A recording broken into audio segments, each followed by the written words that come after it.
Hi, I'm Vernon Felton, Bike Magazine Senior Editor. We're here at Bike Magazine's 2015 Bible Bike Test, and tonight we're taking a look at Felt's Edict 1. It's one of 5 bikes in Felt's Edict's line, and the bikes are really positioned as XC race machines. What did you guys think of it? XC race machine for sure. Yeah. Absolutely, 100%. No doubt about it. As soon as you get on it, this is an XC race bike. Yeah, pedaling efficiency is good on this. It's amazing. Even with the shock fully open. And I noticed when I fully closed the shock, all I did was lose traction, and I don't feel like I gained speed. So, I mean, either in trail or open, this thing is a rocket ship up the climbs. I just wanted to keep pushing the pedals harder and harder because I want to see how fast this thing can go up a hill. Yeah, it was good. It was impressive. Yeah. And I feel like the shock was really rampy, which I think is good for an XC bike. Doesn't have a ton of travel, right? So, it felt like it resisted bottoming well when you got up to speed on the descents too. What was the travel? 100, 102? It's a 100 millimeter 29er. Yeah. Full carbon fiber bike. Yeah. What about the spec? No complaints. But we're talking about full SRAM X01. So again, 1x11 speed, which is sort of like, people are going to hear us keep saying that, but it's really solid. It's the second from the top of line of SRAM's 1x stuff, right? If you're producing an XC race bike and it doesn't have 1x11 on there, you've forgotten something. You've gone awry somewhere along the way. I mean, this is what you want on your race bike. Done. Yeah. Okay, they did it. Okay, check that box. Moving on. Yeah, I personally felt like I wasn't a huge fan of the Felt branded stem and handlebar.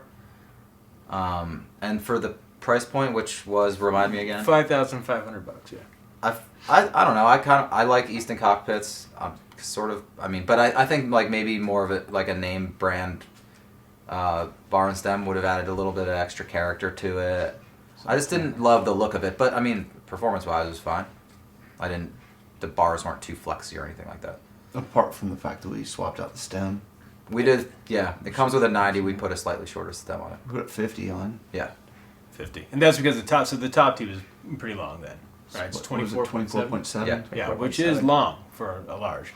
Though, of course, we've seen more bikes go that way, but still, the fact that you're putting a 50 mil stem on a cross-country bike says how long that really is. Yeah, and it feeling perfect then.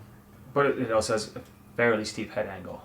Yeah, 71.5 degrees. So yeah.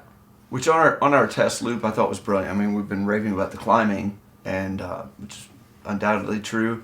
I thought just on all those like snappy kind of tight turns, I was really liking, because it's a mellow trail. It's classic kind of XC trail, and that steep head angle, I just felt like I was just whipping, just point and shoot through the turns. We haven't really talked about the frame. Again, it's a $5,500 bike, full carbon fiber. What do you guys think of the frame, both in terms of the finish compared to some of the other high-end carbon bikes you've had, and just the function of it? Aesthetically, it's a good-looking frame. It does scream racing, the way the graphics are applied, and then the carbon fiber has this interesting sort of checkerboard look to it when you're looking at it in certain lights, and it kind of like a checkered flag at a race course. I mean, I don't know if that's intentional or not, but that checkered stuff is something they call Techstream. Basically, it's a better carbon fiber than they use on the lower end carbon frames. Right. And this year, for 2015, they've brought that technology down from their top tier FRD frames, right, which are that stands for Felt Racing Development. So that's kind of like we develop it here, and sometimes that stuff trickles down. And so this frame gets that technology, which, I mean, I didn't have any complaints. I felt it was stiff and snappy and responsive. Yeah, it's a lighter, stiffer carbon fiber, but it's worth noting that people look and go, $5,500, I can't afford that. You can get a full carbon fiber Edict for about $2,600. That comes with Dior and a Suntour fork.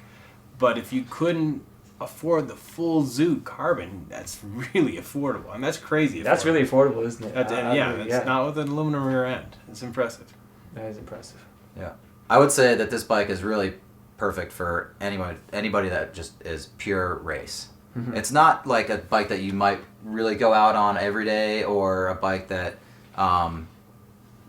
it screamed race to me. It was very, very nimble, very fast, pinpoint accurate, and if you're not really 100% on your game, it's not.